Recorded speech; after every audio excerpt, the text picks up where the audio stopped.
Good morning, class 8th.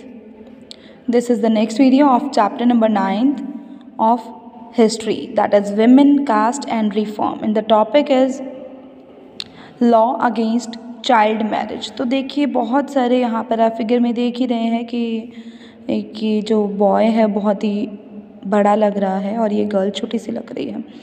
तो मतलब एक बच्चे की शादी करा दी जाती थी एट दैट पर्टिकुलर टाइम। तो उसके बारे में अब हम थोड़ा सा पढ़ लेते हैं कि इसके लिए जो एक कानून बनाया गया वो क्या था। So with the growth of women's organizations and writings on these issues, the momentum for reform gained strength. yes, तो देखो जो विमेंस ऑर्गेनाइजेशंस इतनी ज़्यादा ग्रोथ उनकी हो रही थी और इतने ज़्यादा इश्यूज थे इनके ऊपर कि विमेन से लेकर भाई एक तो सती प्रथा बहुत ज़्यादा था, फिर बाल विवाह, ये जो चाइल्ड मैरिज है, ये जो बाल विवाह, ये बहुत ज़्यादा बहुत ग्रेट इश्यूज थे ये। तो धीरे धीरे हर इशू को डिस्कस किया जाने लगा इन विमेंस ऑर्गेनाइजेशंस में और इन ऑर्गेनाइजेशंस ने में और ये सभी अब लॉज बनाने लग गए थे। So the people challenged another established custom that of child marriage. अब लोगों ने क्या किया, पहले सती प्रथा, ठीक है ना, विडो मैरिज, अब उसके बाद ये चाइल्ड मैरिज जो है अब वो रोकना चाहते थे कि छोटे बच्चों का ये जो बाल विवाह करवा दिया जाता है इस प्रथा को भी अब रोक दिया जाना चाहिए। There were a number of Indian legislators in the Central Legislative Assembly who fought to make a law preventing child marriage. तो बहुत सारे ऐसे इंडियन लेजिस्लेटर्स थे, ऐसे इंडियन बोल सकते हैं ऐसे पर्सन्स थे जो कि कानून बनाने में इनका बहुत ज़्यादा हाथ होता था। और ये क्या कहते थे, वो लड़ते थे, ज़्यादातर उनकी लड़ाई इसीलिए होती थी कि एक कानून एक ऐसा भी आना चाहिए जिसमें ऐसा लिखा जाए कि बच्चों की शादी अब नहीं होगी। इन 1929, अब 1929 में क्या हुआ, the child marriage restraint act was passed without the kind of bitter debates and struggles that earlier laws had seen. तो 1929 में एक ये एक्ट, child marriage restraint act pass कर दिया गया, जिसमें मतलब अब इस लॉ को अच्छे से रेफ़र किया जाना था, इसको अच्छे से अप्लाई किया जाना था कि अब बाल विवाह नहीं होंगे। According to the act, no man below the age of 18 and the women below the age of 16 could marry. ये भी उस टाइम के हिसाब से बहुत, अभी हमको लग रहा है कि ये भी बहुत ज़्यादा कम एज है, लेकिन पर्टिकुलर टू दैट टाइम ये एज भी बहुत ज़्यादा है।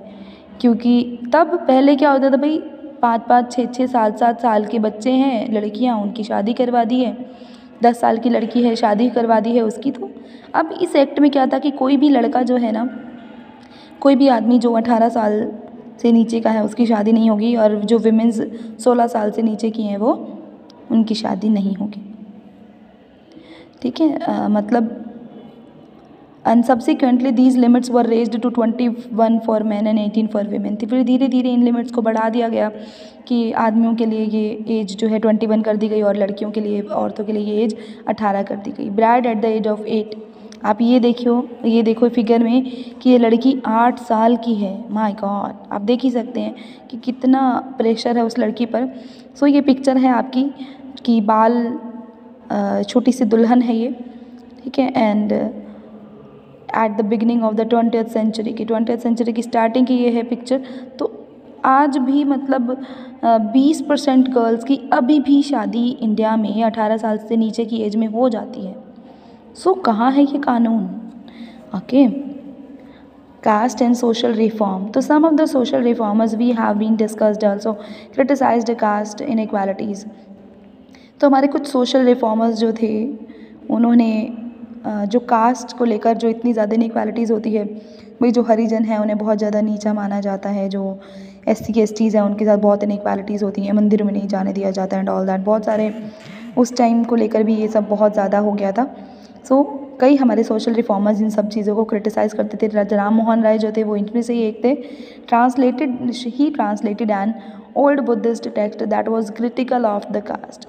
तो उन्होंने एक बहुत ही पुराना एक बुद्धिज़्म का लिखा हुआ उनके पास एक टेक्स्ट था जिसके थ्रू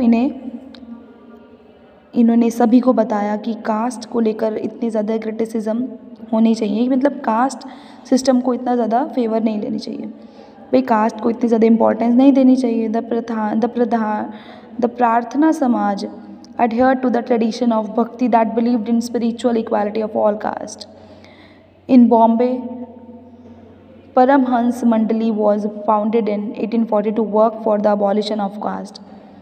सो अब प्रार्थना समाज वगैरह के बारे में बोला जाए तो इन्होंने ये बिलीव किया था कि सभी जितनी भी कास्ट हैं, जितनी भी जातियाँ प्रजातियाँ हैं, जातियाँ आई मीन टू से, उन सभी को इक्वालिटी मिलनी चाहिए, सभी को इक्वल ही रखा जाए। और बॉम्बे में जो परमहंस मंडली हैं उसको देखा गया कि अब इन्होंने कास्ट वगैरह को अबॉलिश कर दिया है 1840 में। अब ये इसी के लिए काम करने लगे थे परमहंस मंडली जो है। Many of these reformers and members of reform associations were people of upper caste. तो ज़्यादातर इसमें जो भी रिफॉर्म एसोसिएशंस जो बनाई जा रही थी, इसमें जितने भी पर्सन्स थे, मेंबर्स थे, वो सारे अपर कास्ट से ही थे। तो often in secret meetings these reformers would violate caste taboos on food and touch in an effort to get rid of the hold of caste prejudice in their lives. So कई बार secret meetings में इनको देखा जाता था कि cast को लेकर कई बार इनके ऊपर उंगलियां उठती हैं लोगों के ऊपर। सो इन सब चीज़ों से अब इन्हें छुटकारा चाहिए था। There were also others who questioned the injustices of the caste social order. तो ऐसे भी बहुत सारे और भी ऐसे पर्सन्स थे जो कि ये जो अन्याय होता है लोगों के साथ कास्ट को लेकर, इनके बहुत खिलाफ थे। During the course of the 19th century, अब 19th सेंचुरी के दौरान क्या हो रहा था, Christian missionaries began setting up school for tribal groups and lower caste children. तो क्रिश्चियन मिशनरीज ने क्या कर दिया था, स्कूल जो है जो बहुत ही ट्राइबल वाले जो ग्रुप्स हैं, बहुत जो गरीब ग्रुप्स हैं, जो गांव वाले ग्रुप्स हैं, और जहाँ इसमें बहुत लो क्लास वाले जो पर्सन्स रहते हैं, उनके लिए स्कूल्स उन्होंने शुरू किए। और जो लोअर कास्ट वाले पर्सन्स हैं, अब वो बच्चे भी वहाँ जा सकते थे। These children were thus equipped with some resources to make their way in to a changing world. तो अब ये लोग देख रहे थे कि किस तरीके से इनकी भी लाइफ को चेंज किया जा सकता है। At the same time, the poor began leaving their villages to look for jobs that were opening up in the cities. और उसी टाइम पर जो गरीब लोग थे वो साथ में गांव को छोड़ कर शहर में भी जा रहे थे, क्योंकि शहरों में नौकरियां वगैरह निकलती थी उनके लिए। तो अब वो ये चाहते थे कि हम भी नौकरियां करें, हम भी आगे बढ़ें। There was work in factories that were coming up and jobs in municipalities. तो उस समय अलग अलग टाइप की जो फैक्ट्रीज़ है वो बन रही थी, उनको लेकर बहुत सारे काम थे। और म्यूनिसिपैलिटीज़ में भी ये सारे जॉब्स एंड ऑल दैट उनको प्रोवाइड करवाए जा सकते थे। So you have read about the expansion of cities in chapter 6। Expansion of cities के बारे में चैप्टर 6 में आपने पढ़ा ही है कि किस तरीके से सिटीज़ जो है वो डेवलप हुई थी। So think of the new demands of labour this created. So यहाँ पर जो लेबर है उनकी बहुत ज़्यादा नई डिमांड्स, मतलब बहुत ज़्यादा लेबर अब चाहिए, ऐसा देखा जा रहा था, क्योंकि बहुत सारी सिटीज़ नई बनती जा रही हैं, सिटीज़ में फैक्ट्रीज़ नई बनती जा रही हैं, तो उनके लिए अब लेबर भी तो चाहिए ना काम करने के लिए। सो नेक्स्ट वीडियो में भी इसके आगे का जो भी टॉपिक है अभी कवर करते हैं।